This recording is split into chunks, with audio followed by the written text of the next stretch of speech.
you're rich. You don't even know it. Quit wasting time. By your own definition.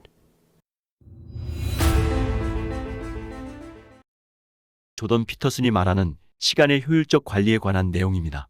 오늘 하루를 헛되이 보냈다면 그것은 커다란 손실이다라는 말이 있습니다. 나는 하루에 얼마나 많은 시간을 낭비하고 있는가를 생각하며 들어보시기를 바랍니다.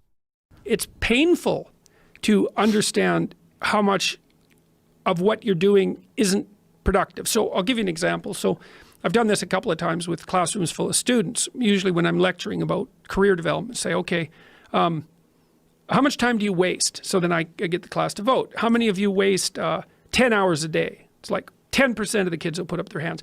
And it's interesting because I don't define what constitutes waste. I just ask the question. So they're diagnosing themselves, right? I'm not saying you're wasting 10 hours a day. I'm just asking. It's like, given your own attitude, how much time are you wasting? 10 hours a day. It's like 10% of the people put up their hands. Well, when you get to like 6 hours a day, 80% of the people put up their hands. So then we do the arithmetic. It's like, because I like doing arithmetic with people. People hate arithmetic, but I like doing it. It's like, okay, 6 hours a day. It's 42 hours a week. So let's call that a work week, 40 hours a week. So that's a work week. Let's say, what's your time worth? You're a university student. Well, it's certainly worth minimum wage, because obviously, but it's worth way more than that, because if you spend a productive hour when you're 20, then you gain the benefits of that hour for the rest of your life. So there's the compounding effect of time spent when we were young.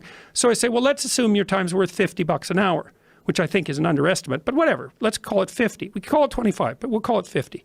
That's $2,000 a week you're wasting. It's $100,000 a year.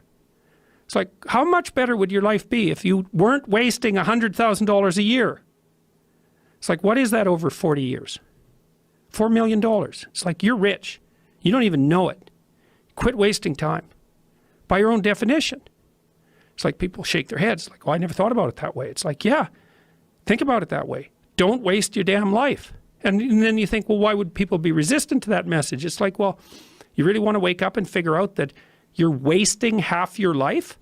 And you know, when people do that kind of wasting, they actually hate it. You know, and I've had lots of people come to my clinical practice who were chronic procrastinators.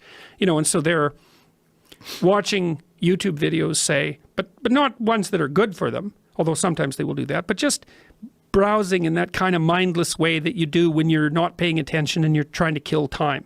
And people doing that, they feel bad, they get depressed, they feel anxious, they can't get away from it, they feel kind of quasi-addicted. That's what they're saying about social media now. It's a huge issue with young kids. Absolutely. But there's this feeling of kind of internal rot and corruption that goes along with it. It's like, yeah, well, you're wasting your life. It's like, so it's painful. It's painful to recognize that. Then it's painful to think, oh my God, look how undisciplined I am. I don't know anything. I can't use a schedule. I can't stick to a calendar. I don't have any aims.